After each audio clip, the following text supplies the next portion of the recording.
त्यांच्या कुरापती सुरू राहू नये म्हणूनच यावेळी मी जसं म्हटलं की अनेक ठिकाणी अनेक त्यांच्या आतंकवादींच्या अड्ड्यांवर हमले होतील आणि जोपर्यंत ते हे मानत नाहीत की आम्ही यानंतर असं करणार नाही, म्हणजे यावेळी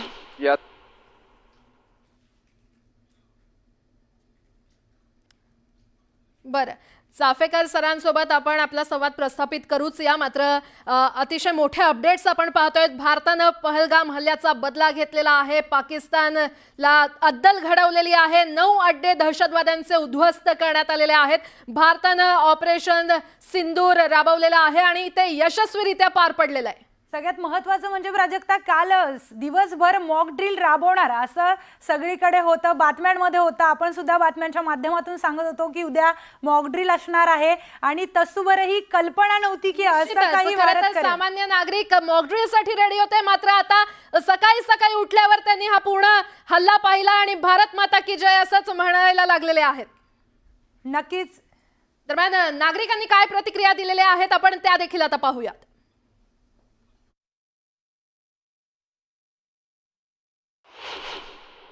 आज सुबह मैं जैसे ही 4 बजे उठा और देखा तो दिल बहुत खुश हुआ। फिर टीवी पर मैंने न्यूज़ देखी तो ऑपरेशन सिंदूर जो किया, जिस प्रकार उन आतंकवादियों ने कश्मीर के अंदर 27 हिंदुओं को उनका धर्म पूछ करके उनकी प्राइवेट अंग देख करके गोली मारी गई, ऐसों को सबक सिखाना बहुत ज़रूरी था और बहुत अच्छा किया। हमारा सीना गर्व से चौड़ा है। हम भारत के हर नागरिक सेना के साथ खड़े हैं, देश के प्रधानमंत्री जी के साथ। ये जो जैसे ही अपन ने बदला लिया इसमें तो हमको बहुत बहुत अच्छा लग रहा है, क्योंकि बदला लेना चाहिए और हम भारत की सेना के साथ हैं और भारत के निवासी हैं और भारत के लिए लड़ने के लिए भी तैयार हैं। हिंद के लोग हैं और हिंद के साथ रहेंगे। गौरव का विषय, हमारा एक वीरता का सूचक है कि हमने जो भी आतंकवाद फैलाएगा भारत में उसका मुंह तोड़ जवाब देंगे, ये मोदी जी ने कहा है, हमारे प्रधानमंत्री ने। और हम जो भी अन्नदाता या भारत के 140 करोड़ देशवासी हैं, हम सब सेना के साथ में हैं और हम चाहते हैं कि पाक को मुंह तोड़ जवाब दें। और भी कोई हलचल करेगा या निर्दोष लोगों को मारा जाएगा या जहां पे भी निर्दोष या कोई भी लोगों को परेशान करेगा तो उसका मुंह तोड़ जवाब देंगे। लास्ट एंड फाइनल पीओके चाहिए और भारतीय सेना का हम समर्थन करते हैं। बहुत अच्छा कार्य करे भारतीय सेना पीओके में और पाकिस्तान के विरोध में जिन्होंने अपने जवानों को इस कदर वो किया है, उसका बदला हमें भारतीय सेना ले रही है। हमारी सेना ने पाकिस्तान पे आक्रमण किया है, वो बहुत अच्छा हुआ है। उन गद्दारों ने हमारे देश पर, हमारे निरीह आदमियों के ऊपर, जो 26 आदमियों के ऊपर अत्याचार किया, उनका जान लिया, उसके बदले में तो ये कुछ भी कम, बहुत कम है। इससे भी ज्यादा आक्रमण पाकिस्तान के ऊपर होना ही चाहिए। हमारे पूरे हिंदुस्तान के लोगों का खून बौखलाया हुआ है, इसलिए ये काम होना ही होना चाहिए। हम लोग मोदी जी के साथ में हैं, अपने देश के साथ में हैं। ये तो और पहले कर देना चाहिए, अटैक तुरंत ही कर देना चाहिए था। हुआ जो और दुरुस्त हुआ, लेकिन सबक सिखाना और अच्छा है। इसके लिए जितना होएगा और अच्छा, घुस के ही झंडा ही अपना वहाँ गाड़ देना चाहिए कि आइंदा दोबारा उनको ऐसा करने के लिए हिम्मत न पड़े। जो अभी सरकार किया बहुत अच्छा किया। पाकिस्तान को एक बार सबक देना बहुत जरूरी था, क्योंकि जो जमीनी हकीकत है जिस तरह से वो कर रहा है वो हमारे लिए बहुत दुखदायक था। जो 27 आदमी जो बेचारे गए आज, और देखे थे क्या हालत गया। हमने बहुत देखा मिलिटेंसी उधर जो है, और मेरे को आज एक सर्विसमैन होके जो आपने अभी सुबह गुड न्यूज़ सुनाया, ये मेरे लिए तो बहुत हृदयदारक है। तर सामान्य नागरिक देखील आता प्रतिक्रिया देत आहेत, गुड न्यूज असं म्हणतायत. आणि आता याच पार्श्वभूमीवर राहुल गांधी यांनी देखील ट्विट केलेलं आहे. भारतीय सैन्यानं राबवलेल्या ऑपरेशन सिंधूवर राहुल गांधींनी ट्विट करत प्रतिक्रिया दिली आहे. भारतीय सैन्याचा अभिमान आहे, जय हिंद अशी प्रतिक्रिया राहुल गांधी यांनी व्यक्त केलेली आहे. दरम्यान काँग्रेस अध्यक्ष खरगे यांच्यानंतर आता राहुल गांधी यांनी देखील प्रतिक्रिया दिली आहे.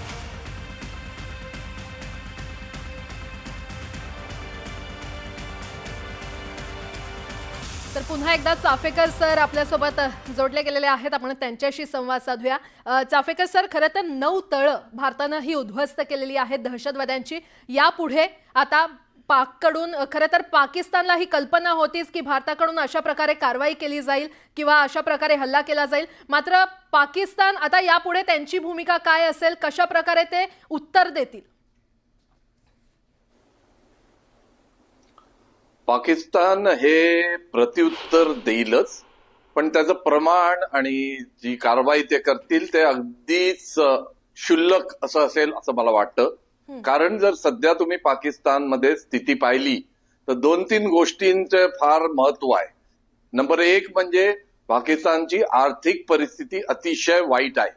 नंबर 2, पाकिस्तान लष्कराचा मनोवैज्ञानिक दबाव वाढला आहे, कारण त्यांचं इंटरनल डिस्प्यूट बलुचिस्तान झालं, तिकडे पख्तून झालं, तिकडे वाढलेला आहे. आणि तिसरी गोष्ट म्हणजे त्यांच्याजवळ जे आर्म्स अँड अम्युनिशन आहे ते साधारण सगळंच चीन्यांनी दिलेलं आहे, 80 ते 82%. त्याचा अभाव त्यांना काहीतरी दिवस भासणार नाही, परंतु इंधन आणि इतर गोष्टी आणि जो लोकल लोक त्यांचे जनमत त्यांच्या विरुद्ध असल्यामुळे त्यांचं जे प्रत्युत्तर असेल ते भारत परतावून लावण्यात अगदी सोपं होईल भारताला, असं मला आता तरी वाटतं. आपली एअर डिफेन्स सिस्टम सध्या सतर्क आहे. सगळ्या वेस्टर्न बॉर्डरवर जितके हवाई अड्डे आहेत तिथे आपण सतर्कता बाळगतो आहे आणि ते हवाई अड्डे बरेच आपण बंद केले आहे. प्रत्युत्तर येईल आणि ते सुद्धा हवाई मार्गेच येईल अशी शक्यता व्यक्त करणं अगदी खरं ठरेल. कारण आपण दिलेलं त्यांचं सैन्य म्हणजे आपल्या हद्दीत शिरणं शक्यच नाहीये. त्यामुळे ते एकच उपाय अवलंबतील, ते म्हणजे सर इथे आणखी एक प्रश्न उपस्थित होतोय. जर आंतरराष्ट्रीय संबंधांबद्दल आपण बघितलं तर चायना पाकिस्तानला कितपत मदत करेल भारताला प्रत्युत्तर देण्यासाठी, काय वाटतंय? चीन हे पाकिस्तानला मदत करेल, पण ती फक्त मदत साधारण अम्युनिशन, दारुगोळा आणि साहित्य पुरवण्या इतकीच राहील. प्रत्यक्ष जर युद्ध छेडण्याची जी शक्यता आहे ते जर तसं झालं तर त्यात चीन सहभाग घेणार नाही हे नक्कीच. कारण कुठलंही युद्ध कुठल्याही त्या देशाला जवळजवळ 10 ते 12 वर्ष मागे घेऊन जातं, म्हणजे आर्थिकदृष्ट्या आणि इतर दृष्ट्या सुद्धा. तर चीन्यांचा त्या वेळी काही पाकिस्तानला बरोबर सहभाग असेल असं मला अजिबात वाटत नाही आणि असे होणे नाही. कारण जगाचं जे मत आहे पूर्ण ते आता पाकिस्तान विरुद्ध आहे सध्या. आणि अमेरिका आणि चीनचं युद्ध, शीतयुद्ध सुरू आहे, ट्रेड युद्ध सुरू आहे, आपल्याला कल्पना आहे. त्यामुळे चीनी लोक आता पाकिस्तानला प्रत्यक्षपणे काही मदत करतील असं वाटत नाही, पण त्यांचे जे आर्म्स अम्युनिशन आणि बाकी सप्लाय चेन आहे त्या ते सुरू ठेवतील असं मला वाटतं. जसं तुम्ही म्हटलात की चीन पाकिस्तानला कोणत्याही प्रकारची मदत तर करणार नाही आत्ता या क्षणी. मात्र पाकिस्तानचे पंतप्रधान शहबाज शरीफ यांनी प्रतिक्रिया देताना म्हटलेलं आहे की भारतानं हा भ्याड हल्ला केलाय आणि त्याला प्रत्युत्तर देण्याचा पाकिस्तानचा पूर्णपणे अधिकार आहे. आणि ज्या प्रकारे आपण पाहतोय खरं तर पाकिस्तानची आर्थिक परिस्थिती नाहीये, चीनकडून त्यांना कोणताही मदत केली जाणार नाहीये किंवा आत्ता तशी परिस्थिती नसतानाही हे सगळं न जुमानता पुन्हा पाकिस्तान भारतावर प्रत्युत्तर देण्यासाठी हल्ला करू शकतं का? पाकिस्तानचा 1 पॉइंट अजेंडा आहे, ते म्हणजे सतत भारताला त्रास देत राहणं. त्यांचं स्वतःचं सर्व्हायव्हल आता प्रॉब्लेम मध्ये आहे. ते स्वतः राष्ट्र म्हणून नष्ट होण्याच्या स्थितीत आहेत. तरी पण त्यांची मुजोरी सुरूच आहे. या मुजोरीला काही अर्थ नाही. आपल्या जनतेला म्हणजे पाकिस्तानी नेत्यांना पाकिस्तानी जनतेला त्यांच्या बरोबर ठेवायचं आहे, म्हणून त्यांना जे बरं वाटेल असेच उद्गार ते परत परत काढतील आणि त्यांचा इंटरनल कॉन्फ्लिक्ट किंवा आंतरिक कलह जास्त वाढू नये याची काळजी ते घेतील. त्यामुळे त्यांचे प्राईम मिनिस्टर असो, त्यांचे सर्व्हिसेसचे चीफ असो, त्यांच्या भाष्याकडे किंवा बोलण्याकडे विशेष लक्ष द्यावं असं मला अजिबात वाटत नाही. कारण त्यांची जी स्थिती आज आहे ती प्रत्युत्तर देण्यापुरतीच आहे, त्याच्यापेक्षा जास्त ते काहीही करू शकत नाही. आणि ते प्रत्युत्तर आपण भारत परतवून लावेल आणि त्याला एकदम बरोबर परतावून लावेल असं मला वाटतं. चाफेकर सर, खरं तर पाकिस्ताननं भारताला कायर शत्रू असं म्हटलं, मात्र हा नवीन भारत आहे, घरात घुसून मारणारा भारत आहे असं पुन्हा एकदा भारतानं पाकिस्तानला दाखवून दिलेलं आहे. आणि तेच आंतरराष्ट्रीय लेवलवर देखील दाखवून दिलंय. कारण डोनाल्ड ट्रम्प यांची प्रतिक्रिया आलेली आहे, अगदी संयमी अशी प्रतिक्रिया आलेली आहे. हे अपेक्षितच होतं असं त्यांनी म्हटलं होतं.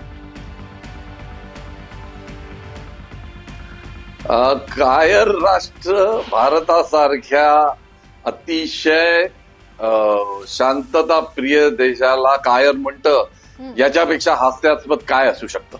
खरंय. परंतु जसं मी तुम्हाला पहिलेही सांगितलं, त्यांना आपल्या देशातील जनतेला आपण काही करतोय हे दाखवायचं आहे. हा हमला झाला हे त्यांना माहिती होतं, हा कधीतरी होणार या काही दिवसात हे त्यांना माहिती होतं. तरीही भारताने यशस्वीपणे निवडलेल्या टार्गेट्सवर हा प्रिसाईज हमला केलेला आहे. यातच काय ते आपल्याला कळून चुकतं. त्यामुळे त्यांच्या स्टेटमेंटला काही महत्व द्यावं असं मला अजिबात वाटत नाही. चाफेकर सर, खरं तर आपण ज्या हल्ल्याबद्दल बोलतोय, खरं तर भारतानं आधीपासूनच याची सुरुवात केली. पाकिस्तानचं सिंधू नदीचं पाणी बंद केलं, किंवा आपण पाहतोय पाकिस्तानची आर्थिक परिस्थिती देखील तशी नाहीये. त्यामुळे आता पाकिस्तानमध्येच एक प्रकारे गदारोळ निर्माण होण्याची शक्यता आहे. पाकिस्तानी नागरिकच पाकिस्तान सरकारविरोधात उभे राहण्याची शक्यता आहे का? कारण सामान्य नागरिकांचं पाणी बंद होत आहे, त्यांची शेती खराब होते, आर्थिक परिस्थिती नाहीये. अगदी नक्कीच. त्यामुळेच काय झालंय, आपण पहिले असे उपाय केले की ज्यांनी तिथल्या जनतेला सुद्धा कळलं पाहिजे की पाकिस्तानाचे हे भ्याड हल्ले आता सतत आपण सहन करणार नाही. आणि तिथली परिस्थिती बिकट होतीच आणि अजून बिकट झाली आहे. आणि आता सर्वात मोठा प्रश्न जे पाकिस्तानी नागरिक उपस्थित करतायत की भारत हमला करणार माहीत असताना पण भारताचा हमला यशस्वी पाकिस्तान सेनेनी कसा होऊ दिला, हा सर्वात मोठा प्रश्न आत्ताच्या याच्यात ते विचारत आहे. त्यामुळे जो लोकल जनतेला त्यांना खुश ठेवण्यासाठी, त्यांना काहीतरी सांगण्यासाठी की आम्ही काहीतरी करतोय, त्यांचा सतत प्रयत्न राहणार हे नक्कीच. बरं, चाफेकर सर, धन्यवाद या संपूर्ण विश्लेषणासाठी, न्यूज 18 लोकमतशी संवाद साधण्यासाठी. तर सध्याची ही दृश्य आपण पाहतोय, छत्रपती संभाजीनगरातली ही दृश्य आहेत. सामान्य नागरिकांकडून आनंद व्यक्त केला जातोय, फटाके फोडत जल्लोष केला जातोय, कारण भारतानं ऑपरेशन सिंदूर यशस्वीपणे राबवलेलं आहे. आणि या पार्श्वभूमीवर अधिक माहिती देत आहेत आमचे प्रतिनिधी सिद्धार्थ गोदाम, सध्या आपल्यासोबत जोडले गेलेले आहेत. सिद्धार्थ, भारत माता की जय. अतिशय आनंदाची बातमी, कारण ऑपरेशन सिंदूर यशस्वीपणे राबवण्यात आलेला आहे. नागरिकांचा देखील आनंद पाहायला मिळतोय रस्त्यावर. निश्चितपणे छत्रपती संभाजीनगरमध्ये आपण बघतो भाजपचे कार्यकर्ते महत्त्वाच्या चौकामध्ये या ठिकाणी आलेले आहेत आणि फटाके फोडले जात आहेत. एक आनंद व्यक्त केला जातो, कारण मनामध्ये राग होता गेल्या अनेक दिवसांपासून. आपल्या निरपराध लोकांचा जीव घेणाऱ्या पाकिस्तानच्या विरोधात लोकांच्या मनात राग होता, त्याचा आनंद कुठेतरी केला जातोय. जसं बघतोय आपण, रात्री मिसाईल आपले भारताचे पाकिस्तानमध्ये फुटले, आता फटाके भारतामध्ये फुटले आहेत आणि आपण बघतोय आनंद व्यक्त केला जातोय. भारत माता की जय जे नारे जोरदार दिले जात आहेत. एक वेगळ्या पद्धतीचं वातावरण छत्रपती संभाजीनगरमध्ये आहे. आपण बघतोय, दादा काय मनात राग होता, फटाके फोडताय? या ठिकाणी पहलगाममध्ये जो भ्याड हल्ला पाकिस्तानने केला होता, आमच्या माता भगिनीचं जे सिंदूर मिटलं होतं, तर मोदीजींनी पाकिस्तानमध्ये 9 अड्डे अतिरेक्यांचे उद्ध्वस्त केले आणि पहलगामचा खऱ्या अर्थाने बदला घेण्यात आला. आमच्या ज्या माता भगिनी त्यांना सांगितलं होतं की मोदीजी को जाओ बोल दो तुम क्या ये मोदी के वजह से हुआ, तर मोदीजींनी त्यांचा बदला घेतलेला आहे. या ठिकाणी काय म्हणाल, एकदम गनिमी कावाची पद्धत वापरलेली आहे, अगदी कुणा सामान्य नागरिकांना झळ न पोहोचता फक्त उद्ध्वस्त केले अड्डे ते दहशतवादी. या ठिकाणी जे अतिरेक्यांचे 9 अड्डे होते ते मोदीजीच्या नेतृत्वामध्ये सिंदूर हे ऑपरेशन तयार करून यामध्ये 9 अड्डे उद्ध्वस्त केलेले आहे. या ठिकाणी एकच सांगतो, खऱ्या अर्थाने जे पहलगाममध्ये जे आपले पर्यटक आपले भाऊ जे शहीद झाले होते त्यांना खऱ्या अर्थाने आज श्रद्धांजली झालेली आहे. श्रद्धांजली काय म्हणाल? भारत बदलला. भारत हा नवीन भारत आहे. हा 100% बदललेला भारत. 2014 अगोदर जो सरकार होता तो खूप डिले निर्णय घ्यायचा, पण आज जो भारतीय जनता पार्टीचं सरकार बसलेलं आहे 2014 पासून, त्या सरकारने दाखवून दिलेला आहे देशाला की हा कणखर भारत आहे आणि हा लगेच तात्काळ निर्णय घेतो. हा नवीन भारत आहे आणि भारताने खरंच जे आज सिंदूर ऑपरेशन झालं, भारतीय सशस्त्र दल भारत आता ऐकणार नाही. भारत कुठली आगळीक सहन करणार नाही. भारताला ऐकलं पण नाही पाहिजे. भारताने जो निर्णय घेतलेला आहे त्यासाठी आम्ही त्यांचं समर्थन करतो व भारतीय सैन्य दल, भारतीय वायुसेना सगळ्यांचं आम्ही अभिनंदन करतो. त्यांनी असा निर्णय घेतलेला आहे. ज्या प्रकारे हल्ला दहशतवाद्यांनी केलेला आहे, गनिमी कावा केलेला आहे, आपणच त्याप्रमाणे त्यांना उत्तर दिलेलं आहे. भारताकडे आता वाकडी नजर कोणी टाकणार नाही. भारताकडे आता कोणीच वाकडी नजर टाकू शकत नाही. भारताने जो प्रत्युत्तर पाकिस्तानला दिलेला आहे याच्यावरून पूर्ण जगाला कळायला लागलं की भारताची ताकद काय आहे म्हणून. निश्चितपणे बघितलं आपण काय फटाके फोडले जात आहेत. मी सकाळी एका तरुणाला बोललो, त्यांनी फार चांगली प्रतिक्रिया दिली की आम्ही शांत आहोत, बाय चॉईस शांत आहोत. याचा अर्थ लोकांनी किंवा जगाने वेगळा घेऊ नये, नाही तर मग आजचा भारत तुम्हाला बघायला भेटेल. एक आनंदाचं वातावरण आहे. संतापाला कुठेतरी वाट मोकळी केली जाते, आनंद व्यक्त केला जातो, फटाके फोडले जातात. निश्चितच संतापाला एक प्रकारे वाट मोकळी केली जाते, आनंद व्यक्त केला जातोय.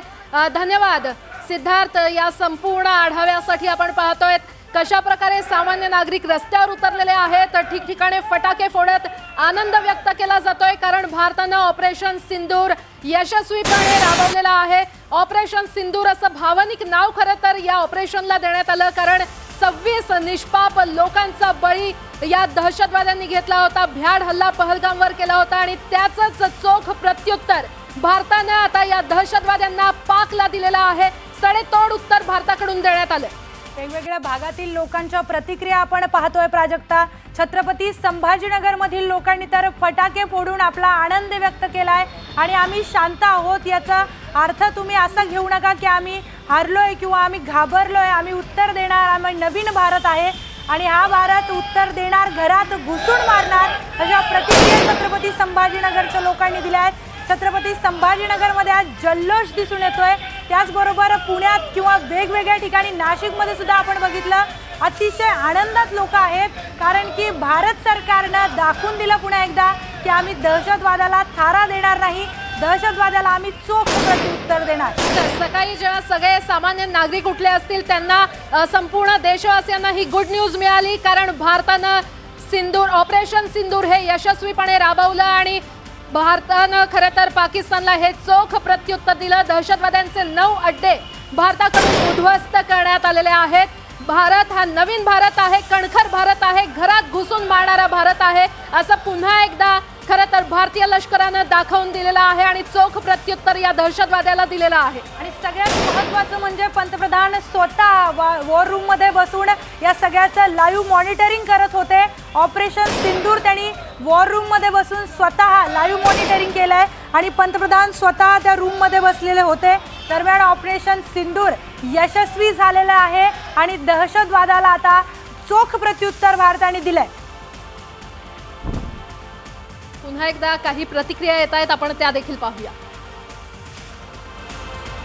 सब आतंकवादी जो अड्डे थे जिन्होंने बार बार जहां से हमला किया था वो सबको ध्वंस कर दिया, तो हम बहुत खुश है, बहुत खुश है, बहुत सलाम है, सलाम है. मोदी जी ने ये जो स्टेप लिया है ये बहुत पहला लेना चाहिए और इससे भी ज़्यादा लेना चाहिए. पाकिस्तान पूरा साफ ही होना चाहिए. ये बार बार की मगजमारी सब खत्म हो जाए, ये बढ़िया है. मोदी का जो निर्णय है वो बेस्ट है, उन्होंने लिया, मगर बहुत अच्छा निर्णय लिया है और होना चाहिए. बस हम खुश हैं, इंडियन हम खुश हैं. काफ़ी दिनों से इस चीज़ का इंतज़ार कर रहे थे जो माननीय प्रधानमंत्री मोदी जी द्वारा रात को जो फैसला लिया गया, हम उसका स्वागत करते हैं और हम बहुत खुश हैं कि ऐसा जो मोदी जी ने ऐसी जो स्ट्राइक कराई है, ये स्ट्राइक इस तरीके की स्ट्राइक है कि पाकिस्तान उससे बिल्कुल बुखला चुका है और जो हमारे उधर शहीद हुए थे हमारे जो यात्री, उनकी भी आत्मा को शांति मिलेगी। हम आज मोदी जी से बहुत ज़्यादा खुश हैं कि उन्होंने जो पाकिस्तान ने काराना हरकत की थी, पहलगाम में हमारे निर्दोष लोगों को मारा था, तो हम आज मोदी जी से बहुत ही ज़्यादा खुश हैं। जो उन्होंने सर्जिकल स्ट्राइक की है, उन्होंने बोला नहीं करके दिखाया है। पहले तो उन्होंने चुनाव दरिया बंद किया, सिंधु नदी बंद की, उसके बाद जो उन्होंने आज रात को 1 बजे जो पाकिस्तान के 9 जगह पे आतंकी हमला किया है, उनका बहुत ही बढ़िया मुंह तोड़ जवाब दिया है। हम परगवाल, तहसील परगवाल से, सेक्टर अखनूर से हम मोदी जी को बहुत ही ज़्यादा धन्यवाद बोलना चाहते हैं। भारतीय सैन्याचं यश तर आहेच, परंतु आमच्या पंतप्रधानांनी जो निर्णय घेतलेला आहे की त्यांना दहशतवाद फक्त भारतातलाच नव्हे तर जगाला एक उदाहरण द्यायचं आणि संदेश की दहशतवाद कुठेही होता कामा नये, त्यासाठी युद्धाची पावलं त्यांनी उचललेली आहेत आणि त्यासाठी सर्व देश अभिमानाने त्यांच्या पाठीशी आहोत। आम्ही पाकिस्तानवर जवळपास 9 ठिकाणी हल्ले केले आणि त्यांचे शेकडो लोक मारले गेले, त्यामुळे आम्हाला मोदीवर विश्वास होता आणि त्यांनी जो हल्ला केला हा कसा परतून आणला। मला वाटतं 10 ते 12 विमानांनी एअर स्ट्राईक करून त्यांच्या हद्दीत जाऊन 550 किलोमीटर जाऊन त्यांनी हा हल्ला केला आणि आपली विमानं परत आले। आणि नंतर आता बातमी अशी आहे की त्यांचं एक जेट एप आहे ते पण भारतीय सैन्याने पाडलं आहे। तर आपण या हल्ल्याचा आदरच केला पाहिजे आणि पाकिस्तानचा निषेध केला पाहिजे। अतिशय आनंद झाला आणि खूप दिवसापासून भारताच्या लोकांची इच्छा होती की कुठे हल्ला झाला पाहिजे, बदला घेतला पाहिजे आणि आज बदला घेतला। अतिशय सगळं आनंदाचं वातावरण आहे आणि बदला घेताना मोदी साहेबांनी एक मेसेज एक जगाला चांगला दिला की आंतरराष्ट्रीय सीमा न ओलांडता आणि नागरी वस्त्यांवर हल्ले न करता आणि त्यांनी जे हल्ले केले आणि बरोबर त्या अतिरेक्यांच्या ज्याच्यावर हे केलं, एक आदर्श घालून दिला जगामध्ये। आज निश्चित म्हणजे मोदी साहेबांचं कौतुक करेल। दहशतवादी हल्ले करून भारताची आर्थिक आणि राजकीय कोंडी करण्याचा जो प्रयत्न चालू होता, त्याला आज चोख उत्तर भारतीय सैन्याने आणि दिलेलं आहे। मी सर्व भारतीयांच्या वतीने आपले जे भारतीय सैन्य आहे त्यांना आम्ही निश्चितच पाठबळ देऊ आणि हा दहशतवाद हा समूळ नष्ट होईल याची पूर्ण मला खात्री आहे। फार सुंदर आणि चांगलं, हे खूप वर्षापासून हे गोष्टीची आपल्याला गरज होती। वीट का जवाब पत्थर से देने का। अब आता सध्या जे आहे अजित डोवाल, पंतप्रधान नरेंद्र मोदी व जी काही टीम आहे आपली व जगामध्ये आपलं नाव आहे। पूर्वी आपण प्रत्येक वेळेला थोडंसं बचावात्मक धोरण घ्यायचं, पण आता जे ॲग्रेसिव्ह धोरण आहे ते असंच भारताचं धोरण असायला पाहिजे व जगामध्ये आपलं नाव झालं पाहिजे। सगळ्यात